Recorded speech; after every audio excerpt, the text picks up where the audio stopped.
दोस्तों, अक्सर आप सुनते होंगे कि लोग कहते हैं जब हम उदास होते हैं, रोते हैं, तो लोग कहते हैं कि जब तुम्हारे रोने से कोई किसी को फर्क नहीं पड़ता है तो क्यों रोते हो, मत रोया करो।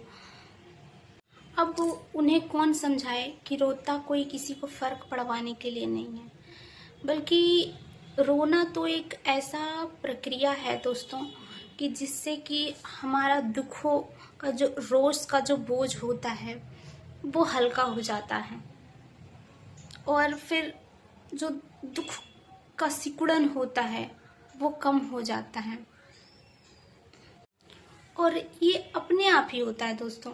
हम ऐसा जानबूझकर नहीं करते कि अब दुख आया है तो चलो अब बैठ जाते हैं, अब क्योंकि दुख में रोना होता है इसलिए अब रोते हैं। नहीं, ये अपने आप ही हो जाता है। जैसे कि जब हम बहुत ज़्यादा खुश होते हैं तो ऐसा तो नहीं सोचते कि अब बहुत ज़्यादा खुशी आ गई अब चलो बैठ करके खुश होते हैं। नहीं, हम ऐसा बिल्कुल नहीं करते।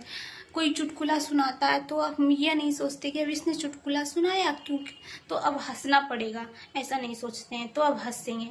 तो इसी प्रकार दुख भी एक अपने आप होने वाला एक प्रक्रिया है दोस्तों, जो कि अपने आप ही होता है।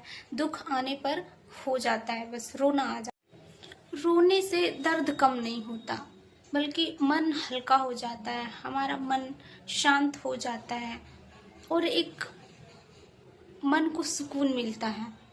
जैसे बहुत ज़्यादा बारिश होती है तो आसमान साफ हो जाता है और एक ठंडक फील होता है। इसी प्रकार जब आंधी आती है दोस्तों तो उसके बाद बिल्कुल सन्नाटा सा छा जाता है। तबाही तो होती है आंधी में, लेकिन बिल्कुल सन्नाटा छा जाता है, उसके बाद बिल्कुल शांत हो जाता है सब कुछ। तो कहने का अर्थ है कि रोने से भी कुछ ऐसा ही होता है हमारे अंदर, बिल्कुल सब कुछ शांत, बिल्कुल सन्नाटा।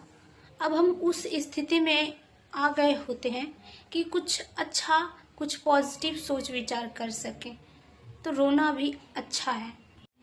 लोगों का कहना भी सही है दोस्तों कि ये दर्द है, इसे दिल में मत दबाइए, बह जाने दीजिए, क्योंकि यदि दिल में दबाएंगे तो फिर बाद में इन फ्यूचर ना जाने किस रूप में आकर, किसी मानसिक रोग के रूप में आकर हमें क्षति पहुंचाता है दोस्तों। इसीलिए दर्द को कभी दिल में मत दबाइए, बस बह जाने दीजिए।